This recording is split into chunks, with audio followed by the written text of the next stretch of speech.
AP CM Chandrababu సతీమణి NTR trust chairperson Nara Bhuvaneswari రాజమండ్రిలో blood bank, mobile clinic, medical క్యాంపులు ప్రారంభించారు. కూటమి ప్రభుత్వం 100 రోజుల పాలన ప్రజలకు సంతృప్తినిచ్చిందని భువనేశ్వరి అన్నారు. చంద్రబాబు ప్రజల కోసం నిరంతరం కష్టపడి పనిచేస్తున్నారంటున్న నారా భువనేశ్వరితో మా ప్రతినిధి Rajababu face to face.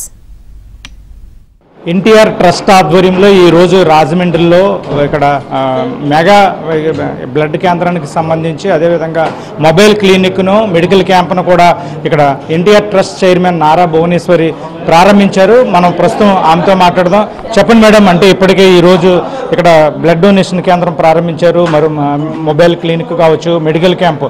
NTR trust ద్వారా ఇప్పటికే పేద ప్రజలకు సేవలు అందిస్తున్నారు. భవిష్యత్తులో ట్రస్ట్ ద్వారా ఏ విధమైన సేవా కార్యక్రమాలు చేయబోతున్నారు?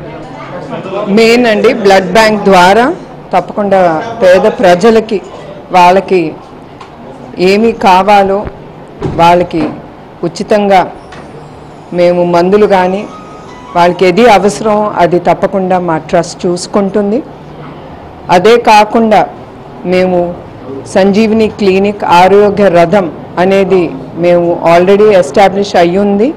ఎస్పెషలీ ఈ ఆరోగ్య రథం ట్రైబల్ ఏరియాస్ లోపలికి వెళ్ళి ఎక్కడ ఆ ట్రైబల్ పర్సన్స్కి వాళ్ళకి ఈ ఆరోగ్యం డాక్టర్లు అందుబాటులో ఉండరు, అట్లాంటి ప్రదేశాల్లో మా ఆరోగ్య రథం వెళ్ళి డాక్టర్తో, నర్సులతో వాళ్ళతో వెళ్ళి తప్పకుండా వాళ్ళందరికీ వాళ్ళకి ఏది అవసరమో అది వాళ్ళకి సేవలు అందించి ఉచితంగా కూడా మందులు అవన్నీ అందిస్తామండి. మేడం, ఇప్పటికీ అల్లూరు జిల్లాకు సంబంధించి ఇక్కడ రంపచోడవరం ఏజెన్సీ ప్రాంతం ఉంది. చాలా గిరిజనులకు ఇప్పటికీ పూర్తి స్థాయిలో వైద్యం అందట్లేదు.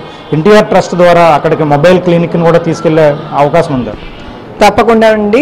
రంపచోడవరం, సాలూరులో ఎట్లా మేము ఎస్టాబ్లిష్ చేశామో రంపచోడవరంలో కూడా మేము తప్పకుండా ఈ క్లినిక్ ప్లస్ ఆరోగ్య రథం అనేది తప్పకుండా ఈ మొబైల్ క్లినిక్ అనేది తప్పకుండా ట్రైబల్ ఏరియాస్లోకి రంపచోడవరానికి తప్పకుండా తీసుకెళ్తామండి. యువకాలం పాదయాత్రలు లోకేష్ అడుగడుగునా ప్రజల కష్టాలు తెలుసుకున్నారు. ఇప్పుడు ఎమ్మెల్యేగా, మంత్రిగా ప్రజల సమస్యలు పరిష్కరిస్తున్నారు, ప్రజల మన్ననలు పొందుతున్నారు.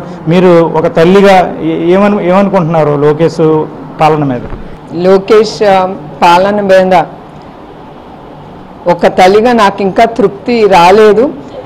ఎందుకంటే ఒక ఎమ్మెల్యేగా గెలిచాడు, అది చాలా గొప్ప విషయం. ఎందుకంటే మీ అందరికీ తెలుసు, ముందల ప్రజల్ని అతన్ని గెలిపించలేదు, తర్వాత భారీ మెజారిటీతో ఆయన గెలిపించి ఆయన మీద నమ్మకంతో ముందుకి ఆయన నడిపిస్తున్నారు.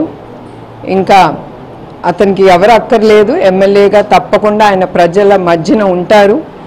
కానీ నాకు ఆ తృప్తి అనేది మనిషికి ఉండకూడదు. నేను గెలిచాను, నేను చేశాను అనే ఆ తృప్తి అనేది ఏ మనిషికి ఉండకూడదు. అట్లానే నేను కోరుకుంటాను లోకేష్కి ఆ తృప్తి, నేను చేశాను అయిపోయింది అనేది ఉండకుండా అతను ప్రజలకి చాలా సేవా కార్యక్రమాలు, ప్రజలకి రుణపడి ఉన్నాడు. చాలా ఎమ్మెల్యేగా చాలా కార్యక్రమాలు ప్రజల కోసం అతను పోరాడి ముందుకు తీసుకెళ్లాలండి. ఇప్పటి వరకు కూడా ఎన్టీఆర్ ట్రస్ట్ చైర్మన్ ముఖ్యమంత్రి చంద్రబాబు సతీమణి నారా భువనేశ్వరితో మాట్లాడడం. మొత్తానికి చూస్తే కనుక ఎన్టీఆర్ ట్రస్ట్ తరఫున సేవా కార్యక్రమాలు చేస్తున్నాము, ప్రజలకు అండగా ఉంటాము, భవిష్యత్తులో మరిన్ని సేవా కార్యక్రమాలు కూడా చేస్తాము. అంటే చంద్రబాబు 100 రోజుల పరిపాలనకు సంబంధించి చంద్రబాబు ఎప్పుడు ప్రజల పక్షాన ఉంటారు. చంద్రబాబు పాలన సంతృప్తిగా ఉంది. ముఖ్యంగా చూస్తే కనుక లోకేష్ యువగలం పాదయాత్రలో ప్రజల సమస్యలు తెలుసుకున్నారు, ఎమ్మెల్యేగా పనిచేస్తున్నారు, మంత్రిగా పనిచేస్తున్నారు. లోకేష్ మరింత కష్టపడి ప్రజలకు సేవలు అందించాలని ఒక తల్లిగా కోరుకుంటానని నారా భువనేశ్వరి చెప్తున్నారు. ఇది రాజమండ్రిలో ఈరోజు నారా భువనేశ్వరి పర్యటనకు సంబంధించిన పరిస్థితి. వీడియో జర్నలిస్ట్ సతీష్తో రాజుబాబు, ABN ఆంధ్రజ్యోతి, రాజమండ్రి.